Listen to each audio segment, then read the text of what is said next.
Baik, sebagai kuasa hukumnya tersangka dengan penahanan oleh Kejaksaan Negeri Samosir, seperti apa kira-kira pendapatnya kuasa hukum atas tindakan Kejaksaan Negeri Samosir ini? Ya, terima kasih. Pada intinya penahanan itu berada di kewenangan penyidik ya.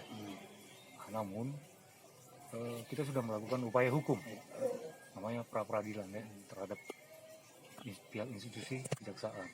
Nah di sini proses hukum ini dan proses upaya hukum ini jelas semua penegak hukum mengacu kepada ajas kepatutan. Iya.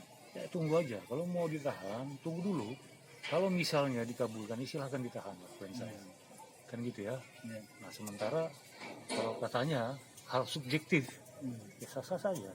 Tapi ada upaya hukum, ada ajas kepatutan. Iya.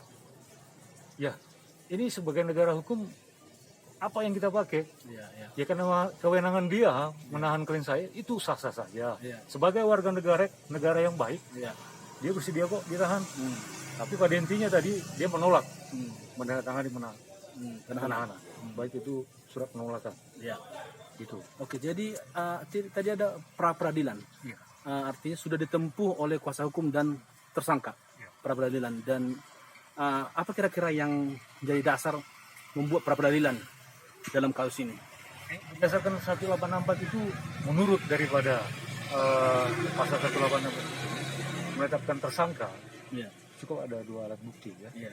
Nah, yang kita lihat dari kacamata mata hukum kita, ini sebenarnya sudah ada Iya. pengembalian. Artinya sudah ada dilakukan pembayaran ya, lebih pembayaran lebih ya. Iya. Nah itu dikeluarkan oleh inspektorat. Iya. Yang pertama, terus kemudian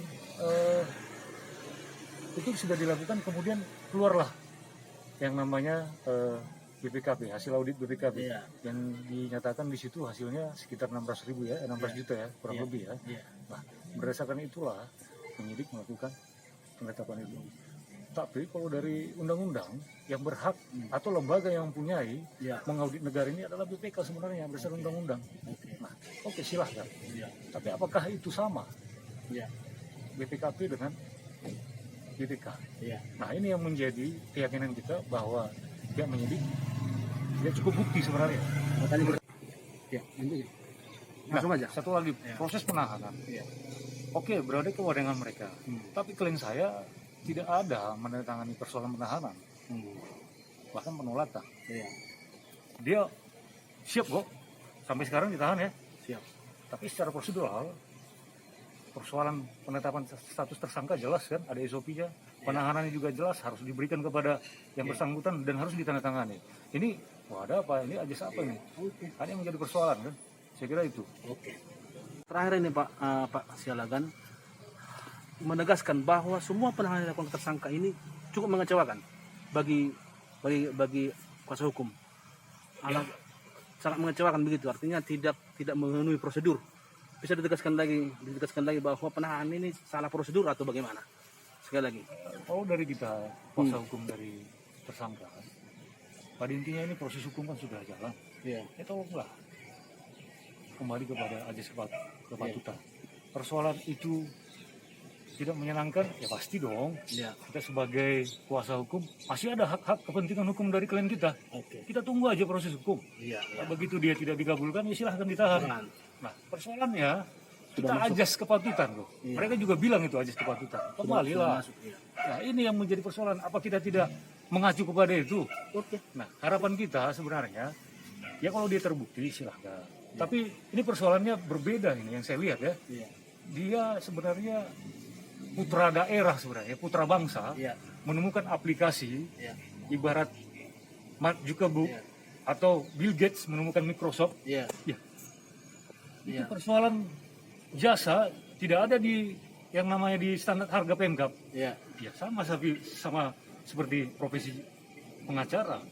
Kalau misalnya Iya. harga itu tidak ada dengan harga standar harga, Iya. suka sama suka. Bahkan ada yang bisa kita berikan bantuan hukum kan secara gratis. Nah, dasar apa sebenarnya mereka ini Iya. sehingga melakukan kerugian negara? Oke. Itu yang menjadi persoalan. Sementara ini termasuk hak atas intelektual. Mereka ini dilindungi oleh undang-undang. Siap. Jelas, kalau misalnya ada menemukan aplikasi, contoh Facebook, Mark Zuckerberg, dia bisa kaya raya kok. Iya. Bill Gates bisa kaya raya sedunia. Iya. Nah, kalau misalnya Pemkab pakai itu buat aplikasi sampai 1 triliun, bahkan dananya Pemkab nggak cukup bayar itu, apakah harus dikriminalisasi? Kan enggak kan?